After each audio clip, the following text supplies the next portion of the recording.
Munir ticket لینے کے لیے لائن میں کھڑا تھا۔ جب اس کی باری آئی، اس نے جیب میں ہاتھ ڈالا تو سن ہو گیا۔ بٹوا اس کی جیب سے غائب تھا۔ اس نے جلدی سے دونوں جیبیں ٹٹولی، مگر ریس کاری کے سوا ٹکٹ کے پیسے پورے نہ ہوئے۔ وہ مایوس ہو گیا۔ اس فلم کے لیے اس نے اتنا انتظار کیا۔ فلم کی ہیروئن اس کی پسندیدہ تھی اور آج ایڈوانس بکنگ بند ہونے کی بنا پر اسے اسٹال کے ٹکٹ کے لیے لائن میں کھڑا ہونا پڑا۔ اس پر ستم ظریفی کہ کسی نے اس کی جیب کاٹ لی۔ وہ واپس جانے کے لیے مڑا۔ اچانک کسی نے نام لے کر پکارا۔ آواز نسوانی تھی۔ وہ چونکا۔ اس شہر میں اس کی کسی سے قرابت داری نہیں تھی۔ اب اس شہر میں آئے ہوئے اسے 15 روز ہوئے تھے اور 2 روز پہلے وہ ہوٹل سے کرائے کے فلیٹ میں منتقل ہوا تھا۔ پھر یہ نسوانی آواز۔ اس نے ادھر ادھر دیکھا۔ گیٹ کے پاس ایک کھڑی لڑکی اسے دیکھ کر مسکرا رہی تھی۔ لڑکی کیا تھی؟ منیر اس قدر حسین لڑکی دیکھ کر ٹھٹ گیا۔ بھلا اس قدر حسین لڑکی اور وہ بھی مجھے بلائے گی؟ منیر صاحب، لڑکی نے پھر آواز دی۔ وہ اس کے قریب گیا۔ یہ لیجیے اپنا پرس اور آئندہ احتیاط برتیے گا۔ مگر یہ آپ کو کیسے ملا؟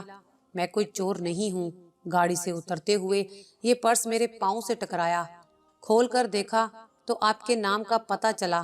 پھر تصویر دیکھی تو آپ کو پہچان گئی، اس لیے نام لے کر پکارنے کی جرت کی۔ بہت بہت شکریہ۔ میں سمجھا کسی نے اڑا لیا ہے۔ منیر نے ٹکٹ لیا اور فلم دیکھنے لگا۔ اب فلم کی ہیروئن اس کے ذہن سے محو ہو رہی تھی اور اس کی جگہ اس لڑکی نے لے لی تھی۔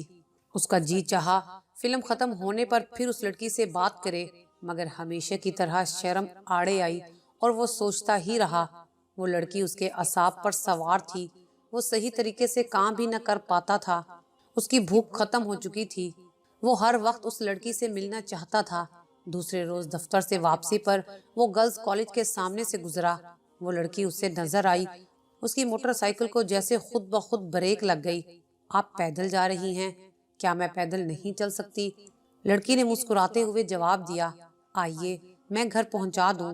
ویسے بھی آپ کے احسان کا بدلہ ابھی چکانا ہی ہے۔ اگر آپ بدلہ چکانا چاہتے ہیں تو میں پیدل ہی بھلی۔ اگر آپ ہمدردی کر رہے ہیں تو میں آپ کے ساتھ ضرور چلوں گی۔ آپ کے احسان کا بدلہ تو میں کبھی اتار نہیں سکتا۔ اب آپ آ جائیے۔ منیر نے موٹر سائیکل سٹارٹ کی۔ لڑکی بیٹھ گئی۔ منیر کا دل دھڑکنے لگا۔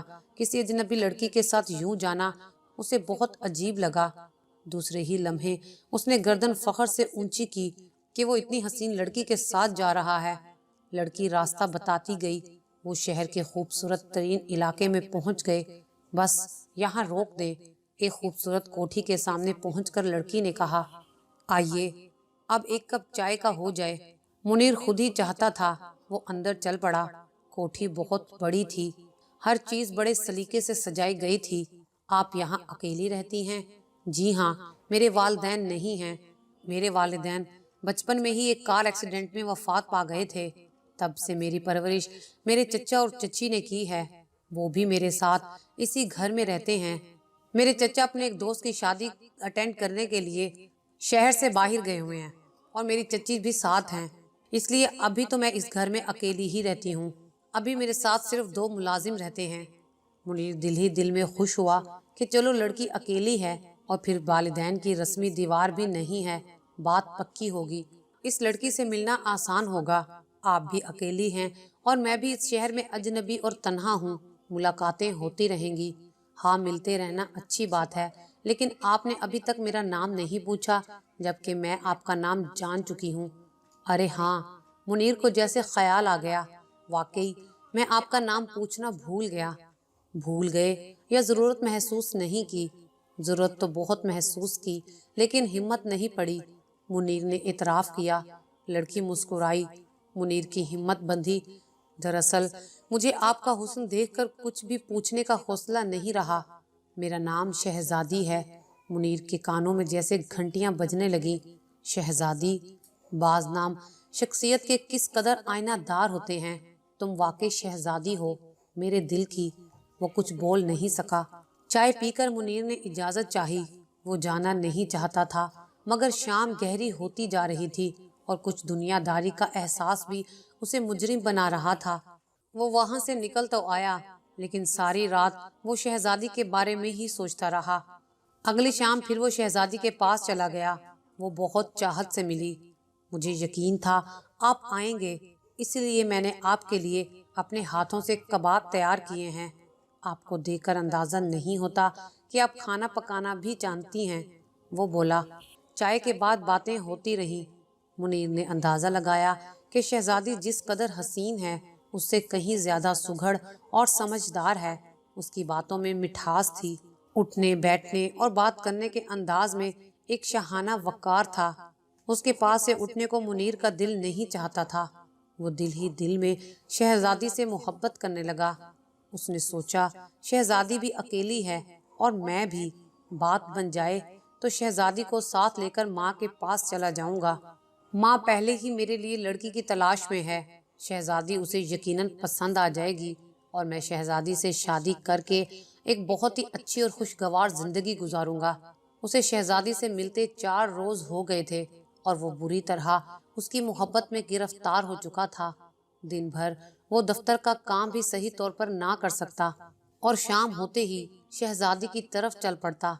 ایک روز کام کی زیادتی کی وجہ سے وہ شہزادی کو ملنے نہ جا سکا کہ اچانک دروازے پر دستک ہوئی۔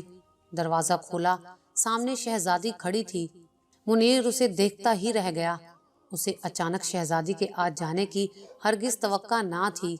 اندر آنے کو بھی نہیں کہیں گے، شہزادی نے گھر میں داخل ہوتے ہوئے کہا۔ منیر کا کمرہ بے انتہا گندا ہو رہا تھا۔ جا بجا کتابیں پڑی تھیں، میلے برتن ادھر ادھر پڑے تھے۔ منیر شرمندہ ہو رہا تھا۔ آپ کو میرے گھر کا پتہ کیسے چلا؟ ڈھونڈنے سے کیا نہیں مل جاتا منیر صاحب؟ شہزادی نے منیر کے کمرے کی ہر چیز سلیقے سے رکھی، پھر خود ہی چائے بنائی اور منیر کو بھی دی۔ آپ کا کمرہ آسیب زدہ لگتا ہے۔ آسیب زدہ؟ وہ کیسے؟ منیر نے حیرت سے پوچھا۔ اس قدر ویرانی اور وحشت ہے اس کمرے میں کہ یہاں جن بھوتوں کا بسیرا لگتا ہے، لیکن میں بھوت پریت پر یقین نہیں رکھتا۔ یہ محض انسان کا وہم ہے، خام خیالی ہے، بلکہ ضعیف الاعتقادی ہے۔ ہو سکتا ہے، شہزادی نے اٹھتے ہوئے کہا۔ میں پہنچاؤں؟ منیر نے پیشکش کی۔ بہت بہت شکریہ، آپ کام کیجیے، کل شام کو ضرور تشریف لائیے گا، میں منتظر رہوں گی، شہزادی نے جاتے ہوئے کہا۔ منیر کو یقین ہو گیا کہ شہزادی بھی اس سے محبت کرنے لگی ہے اور اس کے بغیر نہیں رہ سکتی، ورنہ وہ کیوں آتی اور پھر کل کے لیے کہنا یہ محبت کی نشانی ہے۔ وہ بہت خوش تھا۔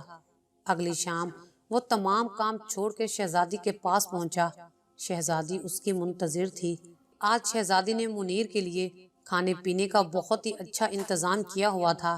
کھانا کھانے کے بعد اور کافی پی لینے کے بعد شہزادی منیر کو اپنے بیڈ روم میں لے گئی۔ بیڈ روم کا ماحول گلابی تھا، گلابی پردے، گلابی قالین اور بستر پر گلابی چادر، حتیٰ کہ دیواریں بھی گلابی رنگ کی تھیں۔ منیر کو بیٹھنے کا کہہ کے شہزادی باتھ روم میں چلی گئی۔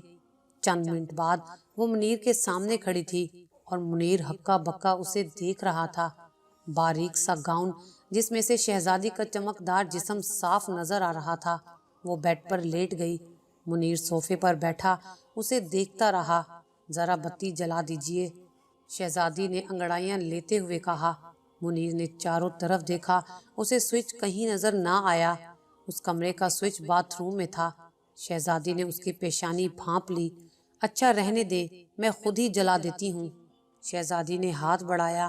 منیر نے اس کی ہاتھ کی طرف دیکھا۔ بستر سے باتھ روم کا فاصلہ تقریباً 12 فٹ کا تھا اور شہزادی نے بستر پر لیٹے لیٹے اپنا ہاتھ باتھ روم میں لگے ہوئے سوئچ کی طرف بڑھا دیا۔ منیر خوف سے پسینہ پسینہ ہو گیا۔ اس نے اٹھنا چاہا مگر ڈر کے مارے حرکت بھی نہ کر سکا۔ منیر صاحب، آپ بھوت پریت پر یقین نہیں رکھتے نا؟ منیر کی زبان جیسے گونگی ہو گئی تھی۔ وہ بمشکل نفی میں سر ہلا سکا۔ مگر میں رکھتی ہوں، شہزادی کے یہ آخری الفاظ تھے۔ اس کے بعد بیڈ خالی تھا اور منیر پاگلوں کی طرح باہر بھاگ رہا تھا، کیونکہ شہزادی خود ایک بھوت تھی اور اسے منیر بہت پسند آ گیا تھا، جس کی وجہ سے اس نے انسانی روپ دھار کر اسے اپنے پیار کے جال میں پھنسا لیا تھا۔ لیکن آج وہ منیر کے سامنے اپنا اصلی روپ دکھا چکی تھی، جسے دیکھ کر منیر اپنے ہوش و حواس کھو بیٹھا تھا اور پاگلوں کی طرح وہ شہزادی کے گھر سے بھاگ نکلا۔ منیر بڑی مشکل سے گھر پہنچا اور خوف اور ڈر کے مارے اسے ساری رات نیند نہیں آئی، اور اسی خوف میں ساری رات بیت گئی اور صبح فجر کا وقت ہو گیا۔ جیسے ہی صبح کی پہلی آذان ہوئی، منیر نے اٹھ کر وضو کیا اور جائے نماز بچھا کر اللہ تعالیٰ کا شکر ادا کیا کہ وہ اس شہزادی کا اصلی روپ دیکھ چکا ہے، اور اللہ تعالیٰ سے رو رو کر دعا مانگی اللہ تعالیٰ اسے اس شہزادی سے اب ہمیشہ کے لیے بچا لے۔ اس کہانی سے ہمیں یہی سبق ملتا ہے کہ کسی بھی راہ چلتی لڑکی سے ہمیں دوستی نہیں کرنی چاہیے، اور اس طرح کے لوگوں پر اندھا اعتماد بھی نہیں کرنا چاہیے۔ اگر آپ کو ہماری یہ ویڈیو اچھی لگی ہو تو اسے لائک کریں، شیئر کریں، اور مزید اچھی ویڈیوز دیکھنے کے لیے ہمارا چینل سبسکرائب کریں۔